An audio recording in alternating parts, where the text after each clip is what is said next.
Bonjour et bon dimanche à toutes et à tous. Dans quelques instants, à l'occasion du dimanche de la Réformation protestante, le culte va être diffusé du temple de Praly dans les vallées vaudoises du Piémont. La présence vaudoise dans ces vallées est très ancienne. Déjà au cours du XIVe siècle, les adeptes de Valdo, un commerçant qui en 1174 lança le mouvement des pauvres de Lyon, rejoignent ces montagnes pour fuir les persécutions. En 1451, un prédicateur vaudois, itinérant, jugé par l'Inquisition, révèle qu'il y a dans les vallées 38 chefs de famille vaudois.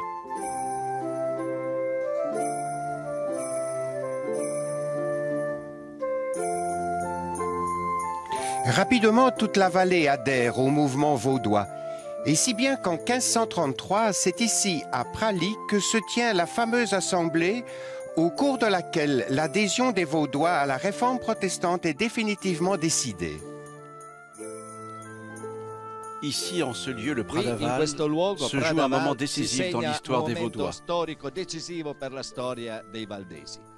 Après des siècles d'errance, de pasteurs itinérants à travers ces vallées et le reste de l'Europe, les Vaudois décident de passer de mouvement à église structurée, comme la Réforme l'exigeait.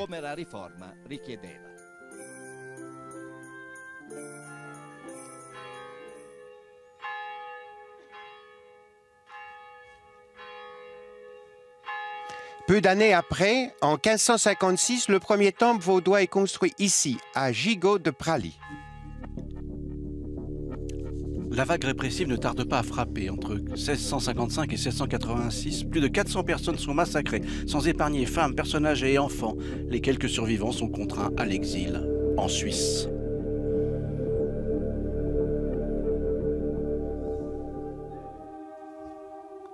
Ce chant de tradition protestante rappelle vraiment le sacrifice de ce peuple qui a préféré la prison et l'exil plutôt que de renier sa foi. Peu d'années plus tard, 972 survivants, dotés d'une volonté incroyable, réussissent à revenir dans ces vallées. C'est ici, dans ce temple, que le 28 août 1689, le pasteur Henry Arnaud, qui dirige l'expédition militaire, préside le premier culte protestant du glorieux rapatriement. Le temple, aujourd'hui reconverti en musée, rassemble les témoignages de ce passé glorieux.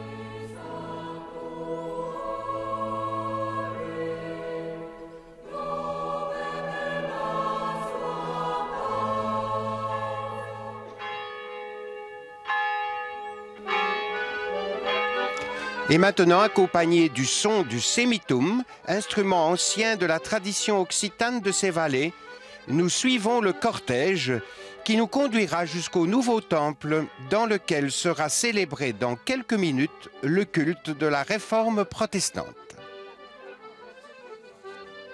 Mais l'histoire de ce petit village de montagne n'est pas encore finie.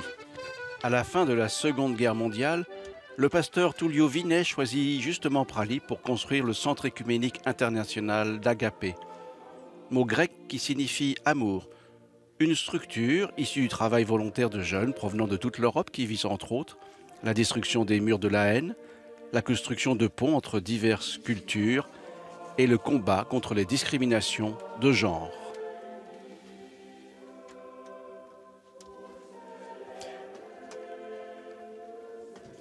Depuis presque 70 ans, Agapé va de l'avant, seulement grâce au travail des volontaires, avec le regard tourné entre utopie et réalité.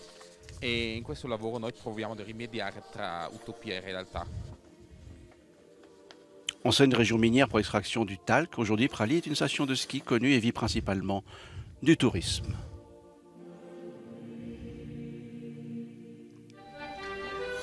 Et nous voici sur la place principale du village où a été érigé le nouveau temple, inauguré en 1962.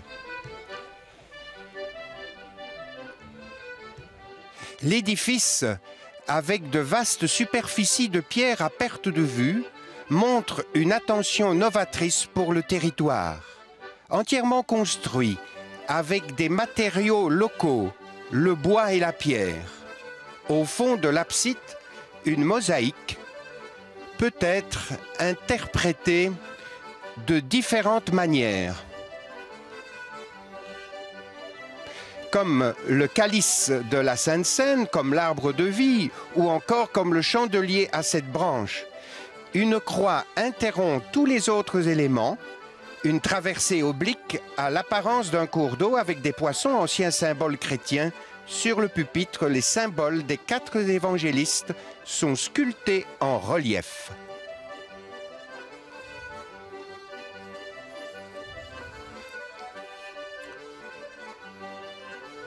Au pied de l'arbre de la vie, les enfants de l'école du dimanche sont en train de nous préparer une surprise.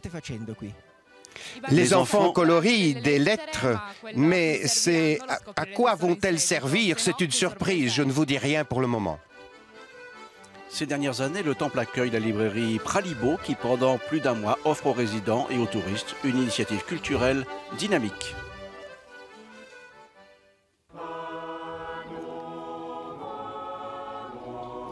Et maintenant, unissons-nous au cortège qui entre dans le temple où la chorale Éminal exécute une danse traditionnelle occitane. L'occitan, en effet, est la langue parlée dans ces vallées alpines. La danse exprime le récit de la vie difficile d'un habitant des vallées qui amène ses moutons dans les pâturages en haute montagne. Mais le dimanche, il se retrouve en liesse à l'église pour rendre gloire à Dieu.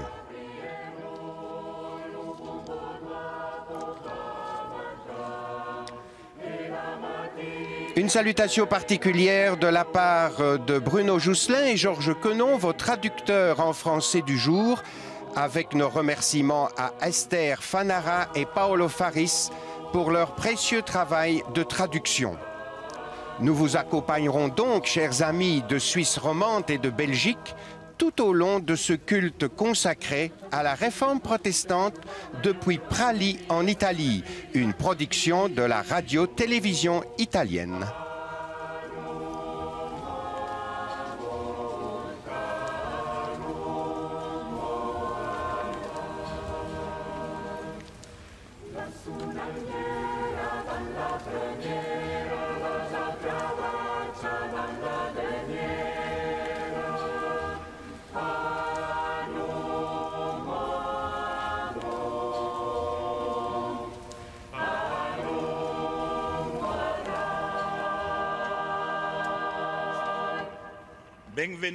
Bienvenue à ce culte, frères et sœurs des églises vaudoises de la vallée Germanasca. Bienvenue également à nos téléspectateurs et téléspectatrices qui nous suivent sur leurs écrans. Je vous invite à célébrer avec joie ce jour au cours duquel nous nous rappelons le commencement de la réforme protestante. Le Dieu de la paix est avec vous tous. Amen.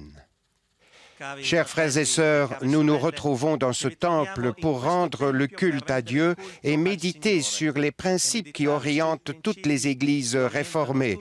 Sola gratia, la grâce seule, sola fide, la foi seule, solus Christus, le Christ seul, sola scriptura, l'écriture seule, de façon à vivre de la seule gloire de Dieu.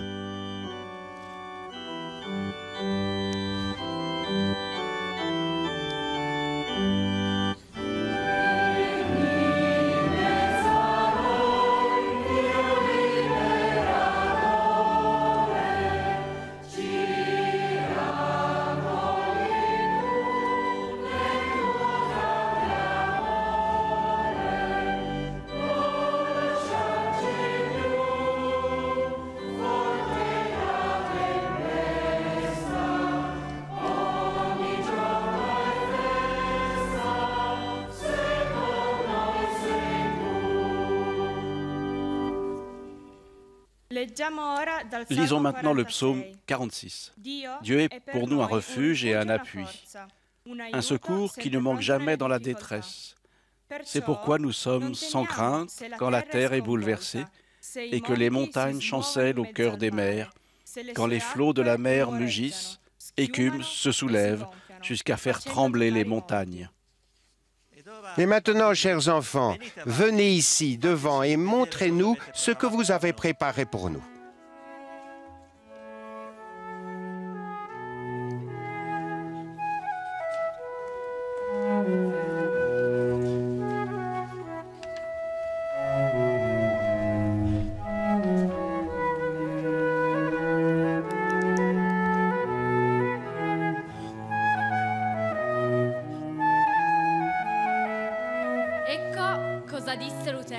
Voilà ce que répondit Luther lorsqu'il fut appelé à défendre ses idées devant l'empereur. Nous enseignons aussi que nous ne pouvons pas obtenir la rémission des péchés et la justice devant Dieu par notre propre mérite, par nos œuvres ou par nos satisfactions, mais que nous obtenons la rémission des péchés et que nous sommes justifiés devant Dieu par pure grâce, à cause de Jésus-Christ et par la foi, lorsque nous croyons que Christ a souffert pour nous et que grâce à lui, le pardon des péchés, la justice et la vie éternelle nous sont accordés. Car Dieu veut que cette foi nous tienne lieu de justice devant lui. Il veut nous l'imputer à justice, comme l'explique saint Paul au chapitre 3 et 4 de l'Épître aux Romains. Le juste vivra par la foi.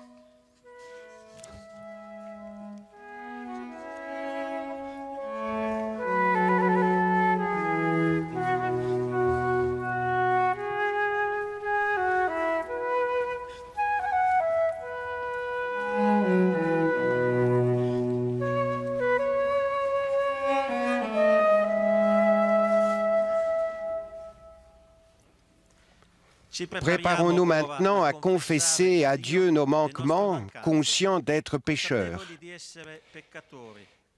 mais également confiants dans la grâce du Seigneur, parce que, comme l'écrivit Martin Luther, la justice de la foi consiste en la grâce, non dans les œuvres.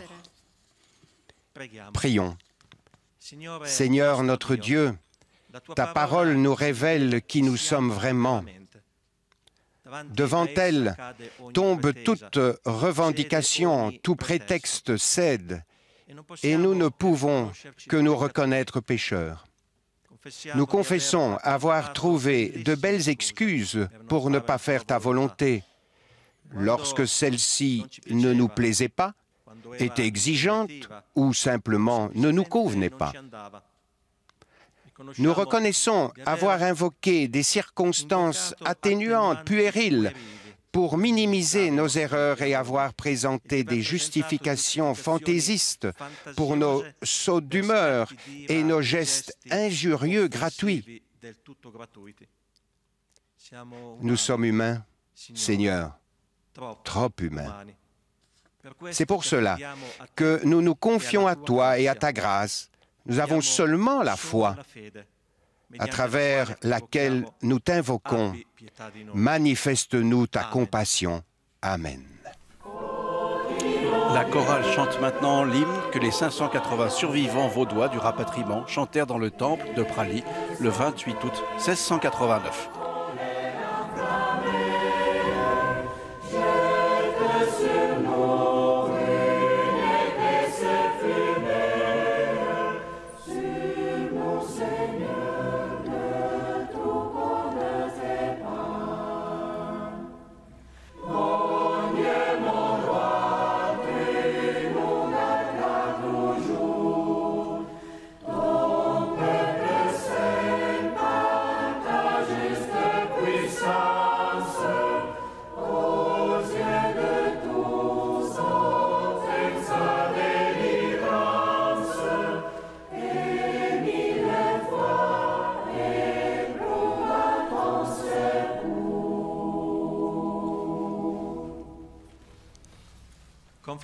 Voici l'annonce du pardon.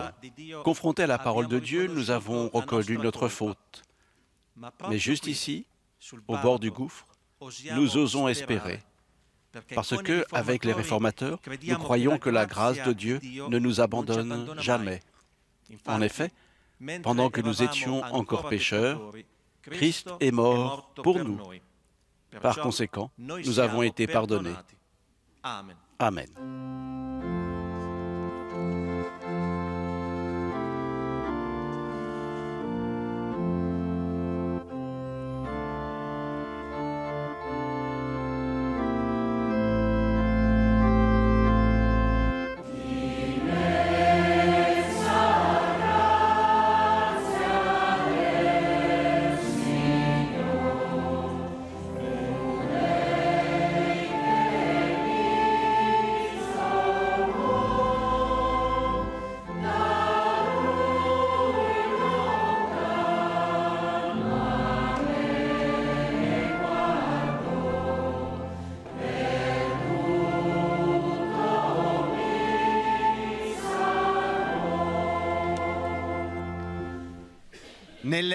Dans les 95 thèses qui ont marqué le début de la réforme protestante en 1517, Martin Luther écrivait « Le vrai trésor de l'Église de Christ est le très sacré évangile. Gloire et grâce à Dieu. »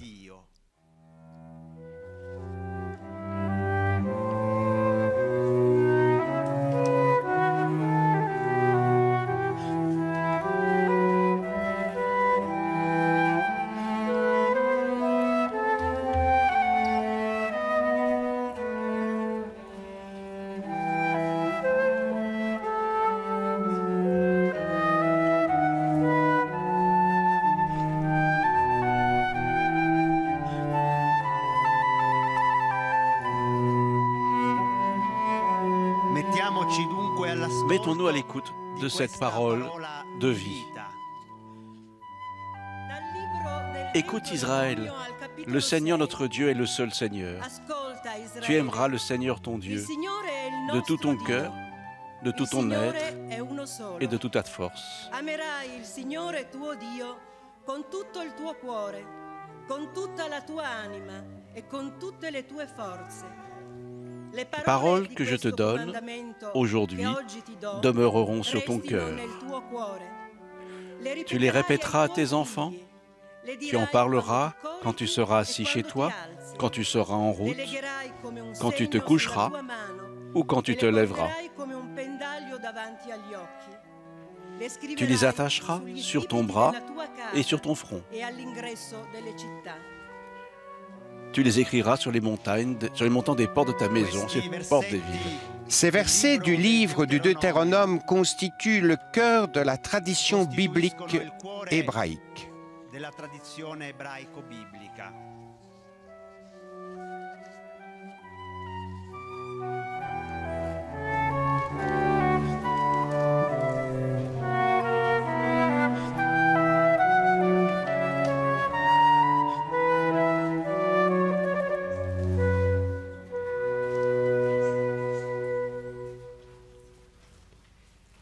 C'est la prière que chaque Hébreu croyant récite le matin et le soir.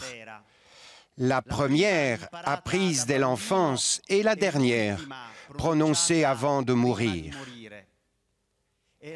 C'est la promesse que la parole de Dieu, l'unique Seigneur, sera présente dans la vie des croyants et croyantes et qu'elle deviendra un témoignage pour leurs propres enfants.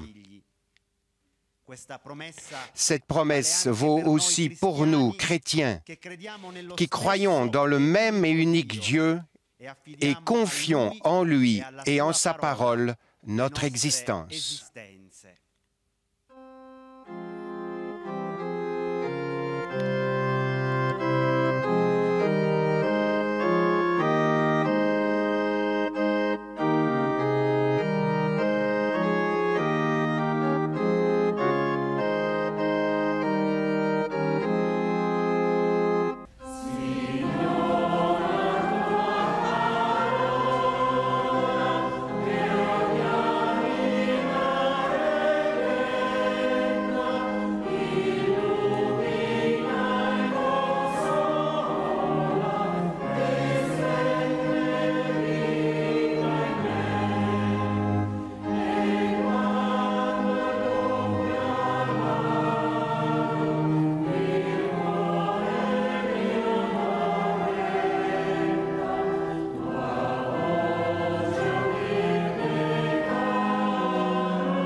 Et nous sommes arrivés au point central de la réforme protestante. Les enfants, faites-nous voir ce que vous avez préparé.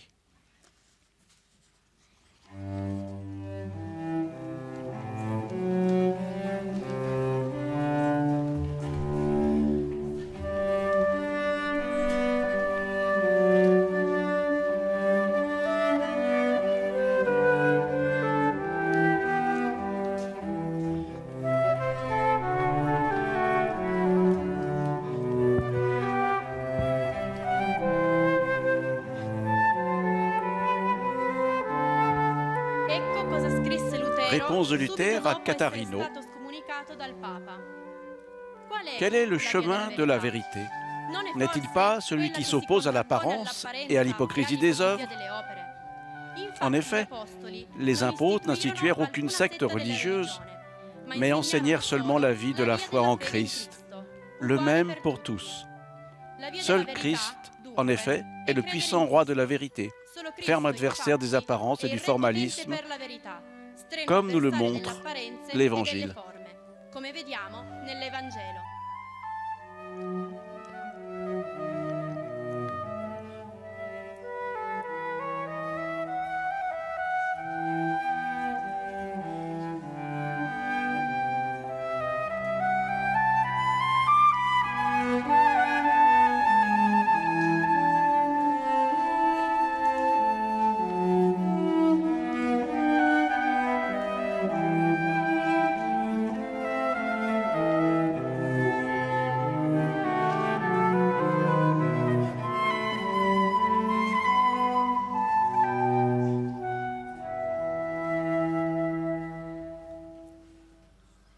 Le texte biblique pour la prédication d'aujourd'hui est un verset de l'apôtre Paul, a écrit aux chrétiens de Corinthe.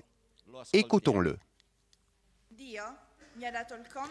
Selon la grâce de Dieu qui m'a été accordée, comme un sage architecte, j'ai posé les fondations et quelqu'un d'autre construit dessus.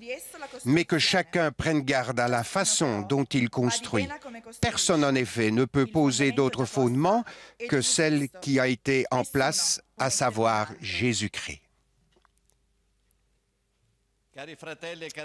Chers frères, chères sœurs, la pensée de l'apôtre Paul est claire. Elle ne permet pas d'avoir des doutes.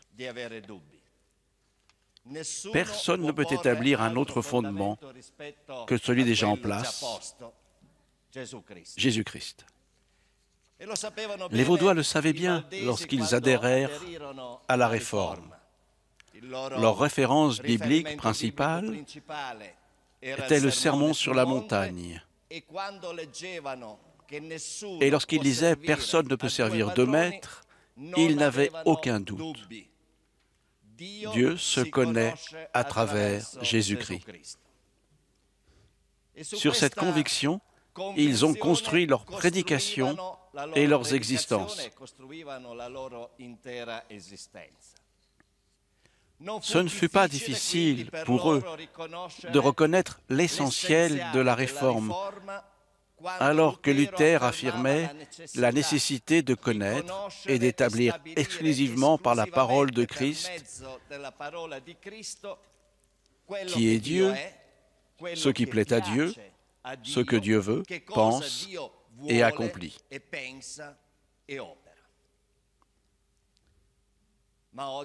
Mais aujourd'hui, dans cette Europe de moins en moins chrétienne, dans cette société toujours plus sécularisée, reconnais-tu, chers frères, chères sœurs, quel est le fondement unique de ton existence?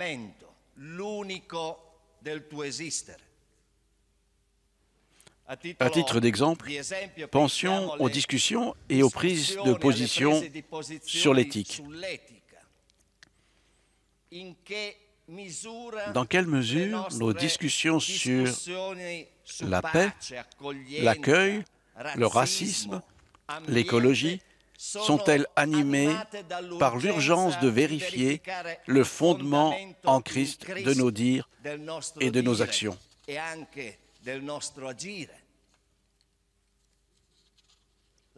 La question éthique suggérée par le texte pourrait se décliner plus ou moins ainsi. Lutter contre la pollution de l'atmosphère dans laquelle nous vivons, par exemple, confesse-t-elle ma foi en Christ? Dit-elle quelque chose de central par rapport à ma foi chrétienne? Ou s'agit-il seulement d'une tentative, même si elle est humainement compréhensible, de me mettre en sécurité moi-même et ma famille?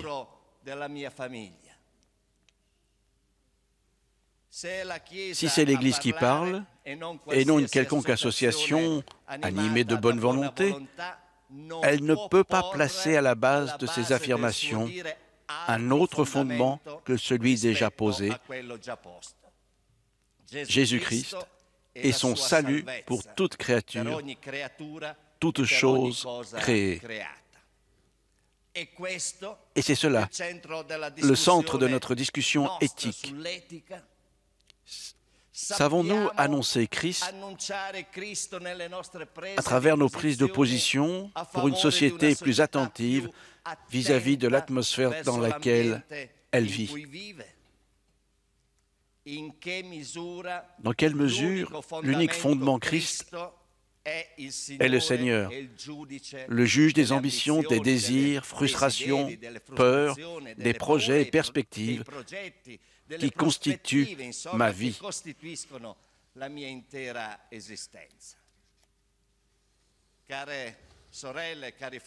Chères sœurs et chers frères, l'affirmation de Paul est une invitation pour nous aujourd'hui, non pas à éviter ces questions, mais à nous laisser interpeller par celles-ci, afin d'oser des réponses qui changent la vie de nos églises, notre vie personnelle, et que nous sachions contribuer au changement de la société dans laquelle nous vivons.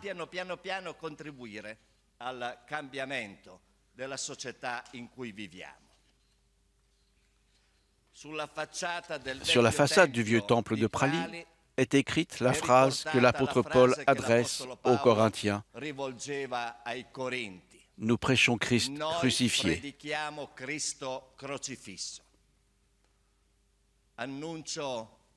Proclamation difficile à accepter, à comprendre pour l'homme contemporain, mais une affirmation qui encore aujourd'hui souligne l'essentiel, l'unique fondement de notre foi. Le Seigneur Jésus-Christ est mort pour nous sur la croix pour porter secours et vie à l'humanité perdue. Amen.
L'apôtre Paul, nous pourrions dire l'architecte Paul, semble catégorique quand il dit qu'il ne peut y avoir d'autre fondement pour l'Église et pour la vie du croyant que Jésus-Christ.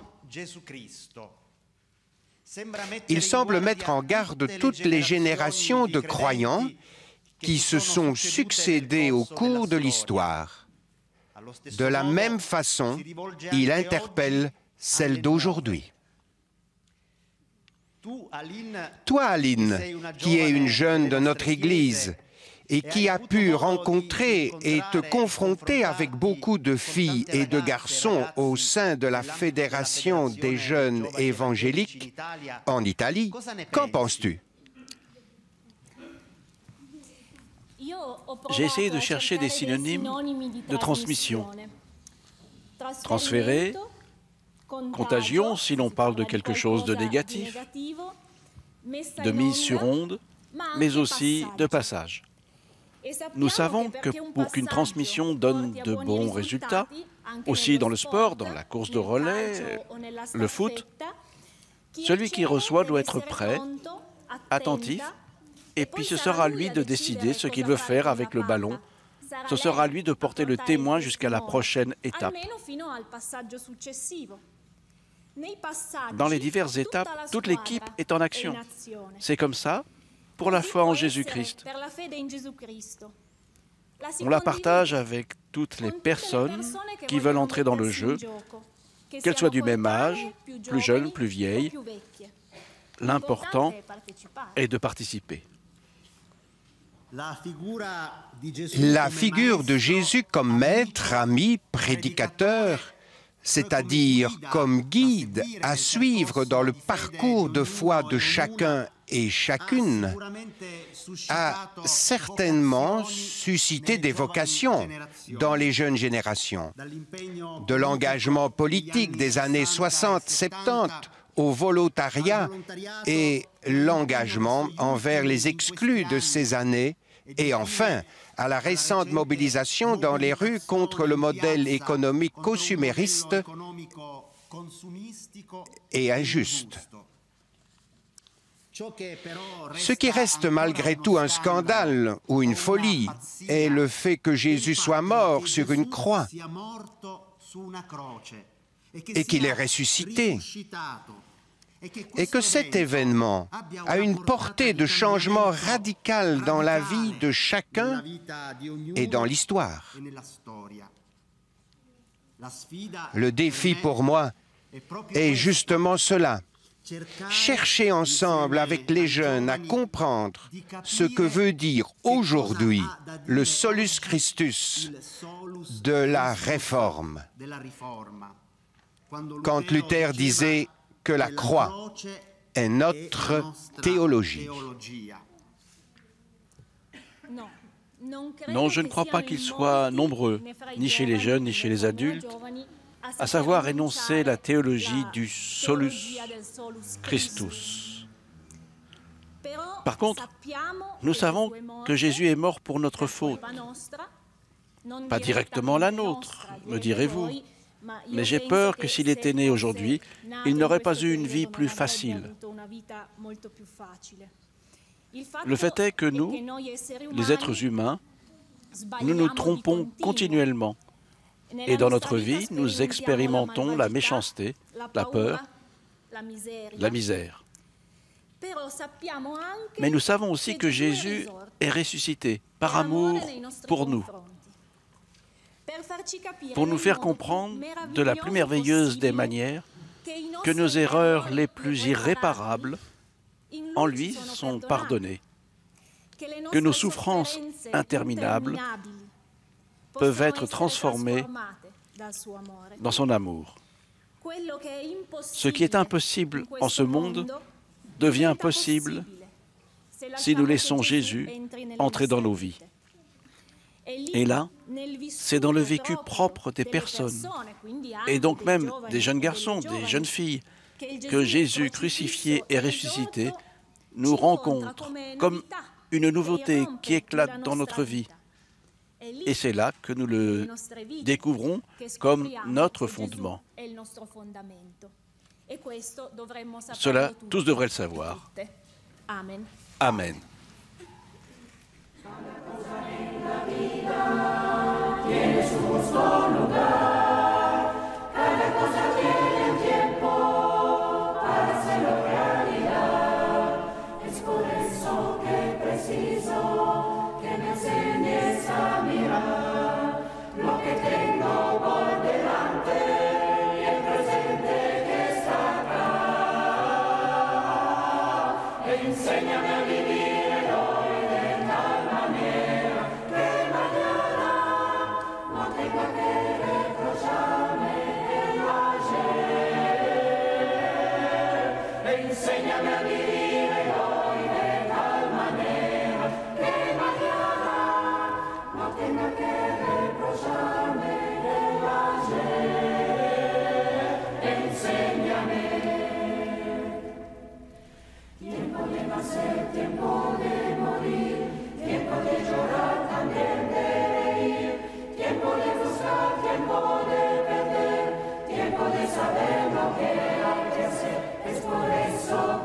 Nous sommes arrivés à l'ultime point central de la réforme protestante.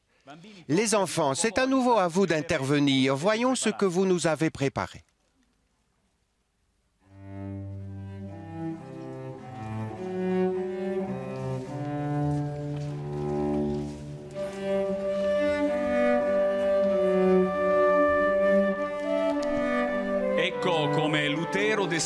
Voici comment Luther décrit la découverte du salut.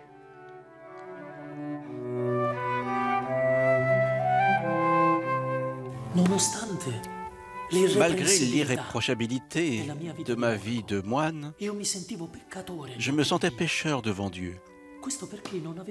Je n'avais aucune assurance que Dieu était apaisé par mes œuvres bonnes. C'est pour cela que je n'aimais pas ce Dieu juste et vengeur. Au contraire, je le haïssais, j'étais hors de moi.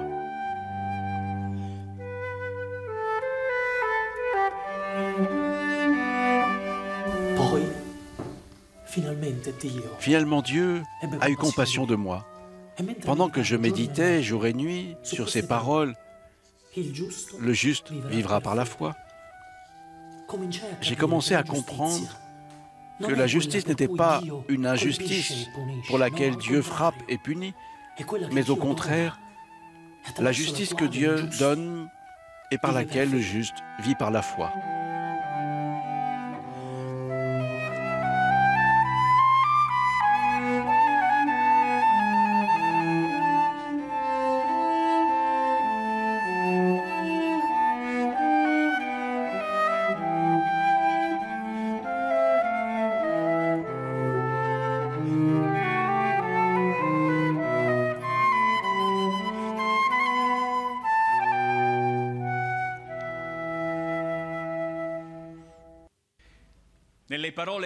Dans les paroles que nous avons écoutées et qui font partie d'un texte autobiographique, Luther exprime clairement le sens de la délivrance engendrée en lui par la découverte faite pendant qu'il méditait sur la lettre aux Romains.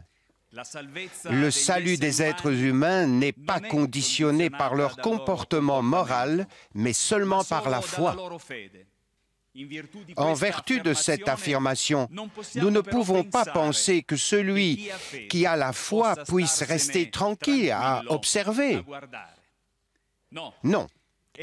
Il doit répondre au geste d'amour et d'accueil qu'il a reçu gratuitement de Dieu.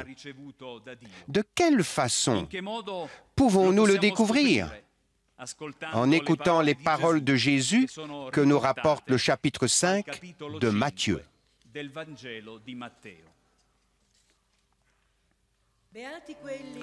Heureux les pauvres en esprit, car le royaume des cieux est à eux. Heureux ceux qui pleurent, car ils seront consolés. Heureux ceux qui sont doux, car ils hériteront la terre. Heureux ceux qui ont faim et soif de justice, ils seront rassasiés. Heureux ceux qui sont compatissants, car ils obtiendront compassion. Heureux ceux qui ont le cœur pur, car ils verront Dieu. Heureux les artisans de paix, car ils seront appelés fils de Dieu.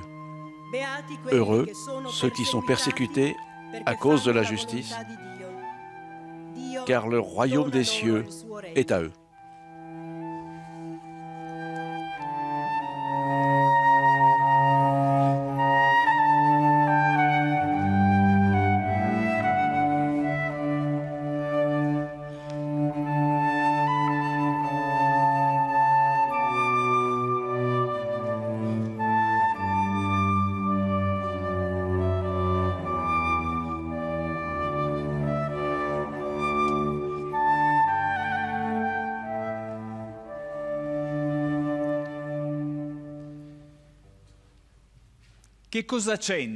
Mais quel rapport y a-t-il dans ce passage des béatitudes et les considérations que Luther faisait en réfléchissant aux paroles de l'apôtre Paul dans la lettre aux Romains?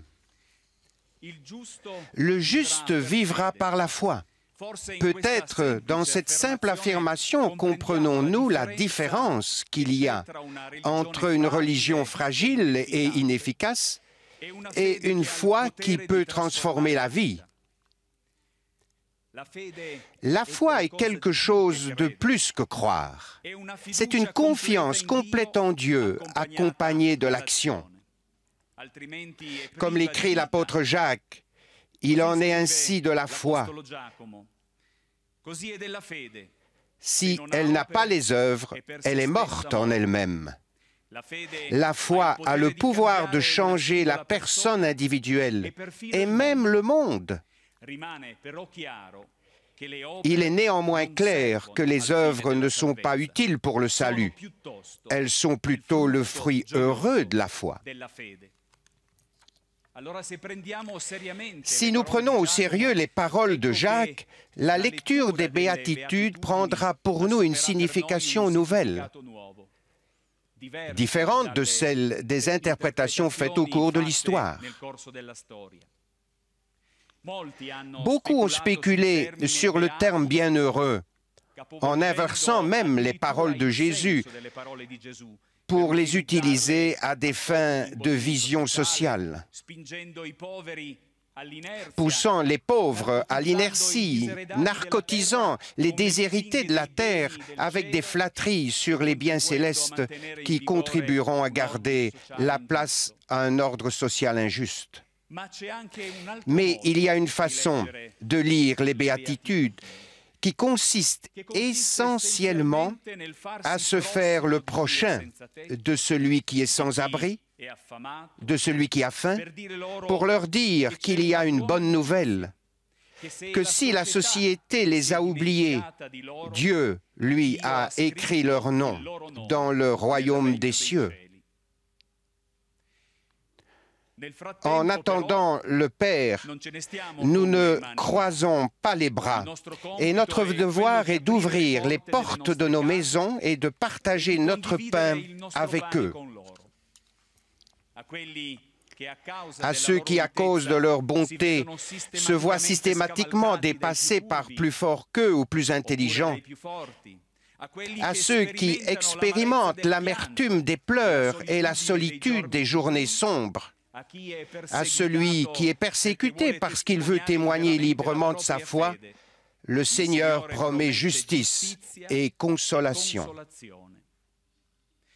Mais en attendant, nous nous engageons à ne pas rester insensibles aux gémissements cachés de ceux qui sont affligés et d'avoir le courage de nous positionner pour défendre ceux qui sont persécutés à cause d'une justice qui n'est pas impartiale.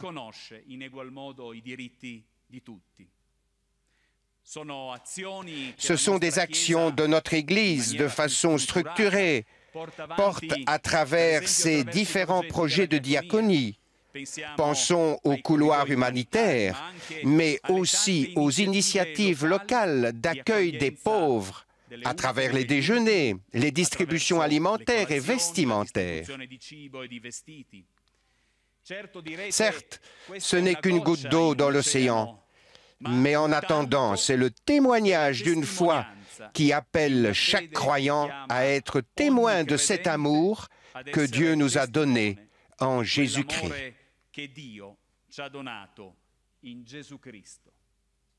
Amen. Et maintenant, la chorale chante la prière du Notre Père.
Cette table est celle de Jésus-Christ.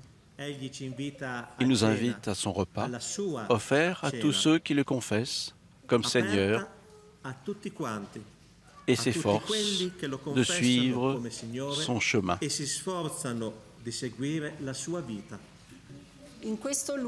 Dans ce lieu, à cette table, nous nous rencontrons pour nous rappeler d'une nuit dans la vie du Seigneur, la dernière nuit de sa vie, la nuit où il fut trahi et fut livré aux mains de la haine et de la cruauté humaine.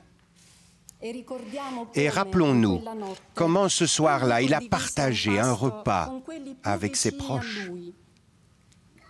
Pendant qu'il mangeait, il prit du pain, fit une prière de remerciement, le rompit en disant « Ce pain est rompu comme le sera mon corps. » Il leur donna et les invita à manger,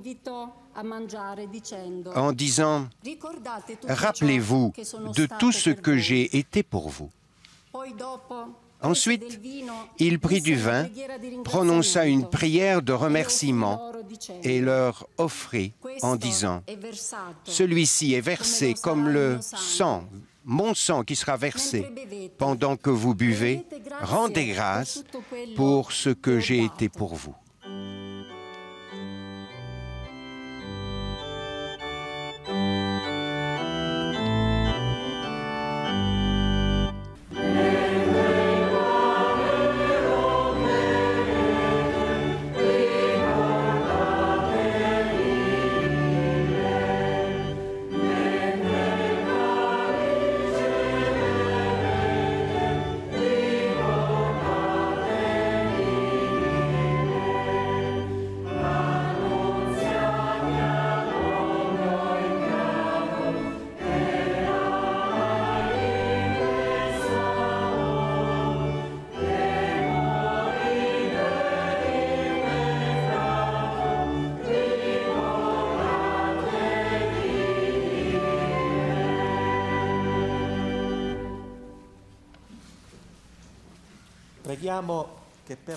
Prions que par la puissance du Saint-Esprit, ce pain et ce vin deviennent les signes et la vie que Jésus a offert pour nous.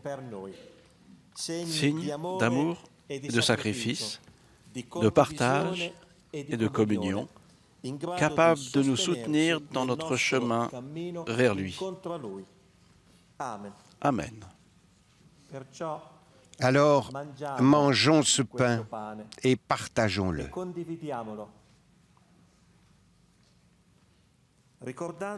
Rappelant celui qui donna sa vie, afin que nous puissions connaître la vraie signification de l'amour.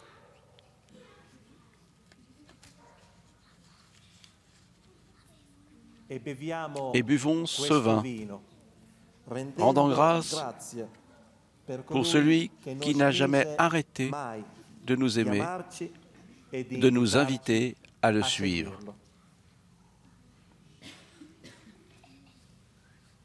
Venez, parce que le Seigneur désire ardemment nous rencontrer et nous bénir.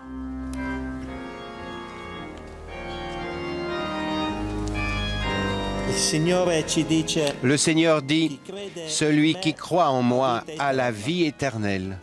Je suis le pain de vie. » Justifiés par la foi, nous avons la paix avec Dieu par notre Seigneur Jésus-Christ.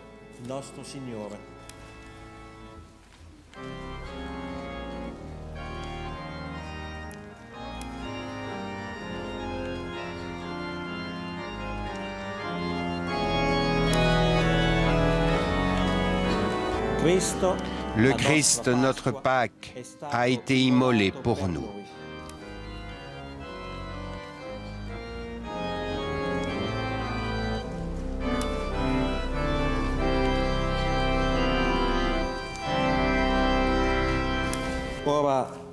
Mais maintenant, en Jésus-Christ, vous qui autrefois étiez loin, vous êtes devenus proches par le sang de Christ. En effet, il est notre paix.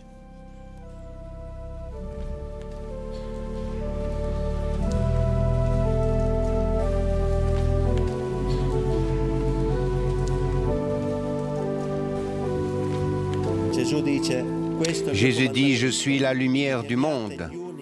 Celui qui me suit ne marche pas dans les ténèbres, mais il a la lumière de la vie. »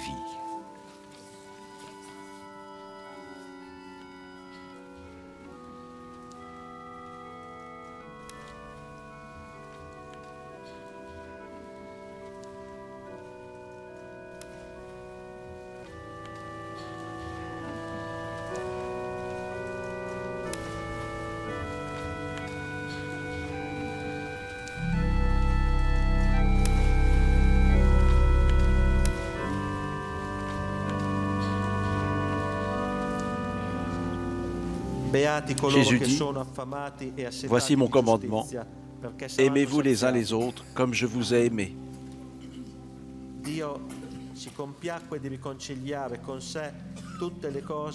Par le Christ, Dieu s'est réconcilié toutes choses en faisant la paix par le sang de sa croix.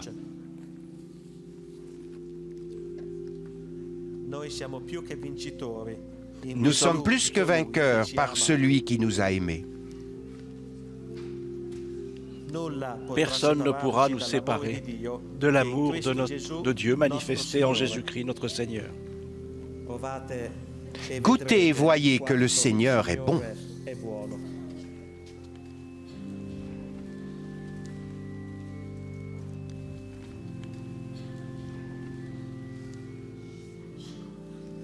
Si quelqu'un a soif, qu'il vienne à moi et qu'il boive.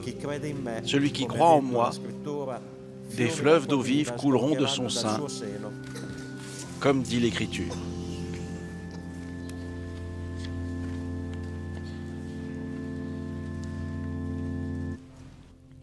Chers frères et sœurs, il est temps de clore notre culte. Nous avons mis à rude épreuve la patience des enfants. Alors, donnez-leur une dernière fois la parole. Qu'avez-vous à nous dire?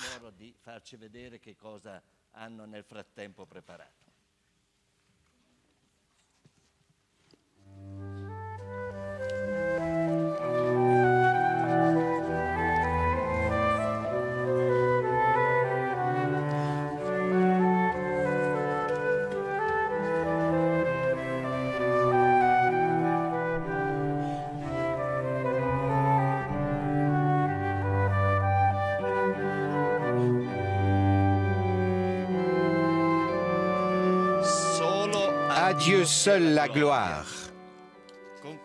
C'est avec ces mots que Jean-Sébastien Bach, le musicien de la Réforme protestante, signait toutes ses compositions.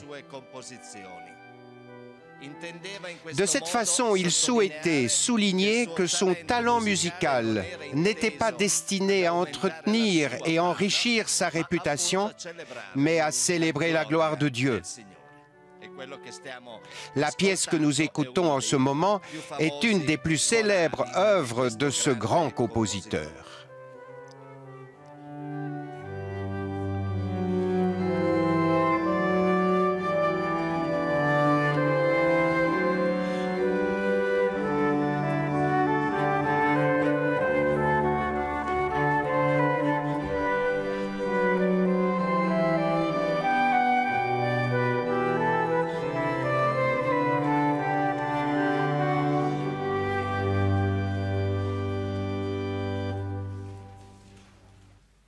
Levons-nous et recevons la bénédiction du Seigneur.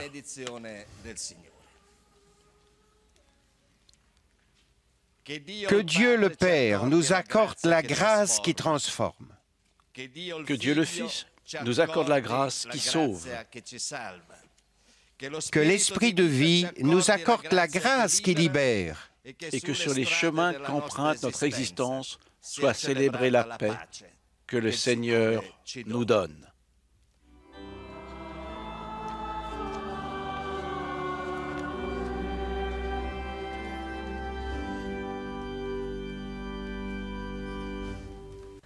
Au jardin de mon Père, hier encore mille fleurs.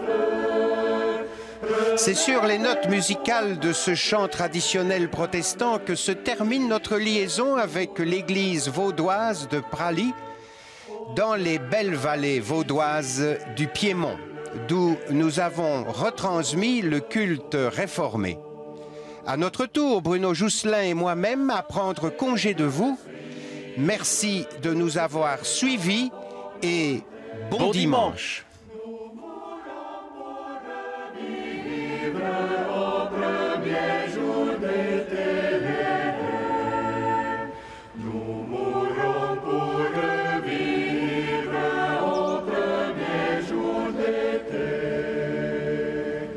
Comme